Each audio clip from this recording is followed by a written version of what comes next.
Հոգեբանները շատ ճիշտ կբնութագրեն, թե դա ինչ սինդրոմ է։ Այն մարդիկ, ովքեր իրենց աշխատանքը կատարում են թելադրանքով, արտադրանքով, ինչ որ բանի դիմաց, այդ մարդիկ ավելի շատ են հակված մտածելու, որ այդպես անում են բոլորը։ Շատ չծանրաբեռնելու համար մեկ օրինակ բերեմ։ Նիկոլ Փաշինյանի խմբագիր ու падգամավոր աշխատած ժամանակ նրա անվան վերաբերյալ կան, ինչպես ինքն է ասում, օդում կախված տեղեկություններ, այն մասին, թե ինչպես է փող ստացել այսինչ բանը անելու կամ փողի դիմաց այսինչ բանը չանելու մասին։ Բացի օդում կախված տեղեկությունները կան նաև փաստ Միքայել Մինասյանի հայտարարությունը։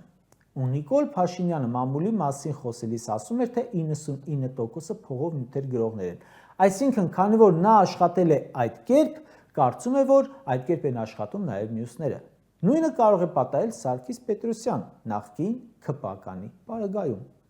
Օրինակ, ձեզանից քանիսն է վստահ, որ սահմանադրական կարգի ենթադրյալ տապալման գործի տակ նորաթուխ դատավոր Սարգիս Պետրոսյանը մտել է իր կամքով, գործը քննում է արդարացի, իր համոզմունքներով խղճով։ Կարող եմ մտածել, որ Սարգիս Պետրոսյանը ՔՊ կուսակցության կամքն է արտահայտում դատական նիստերում։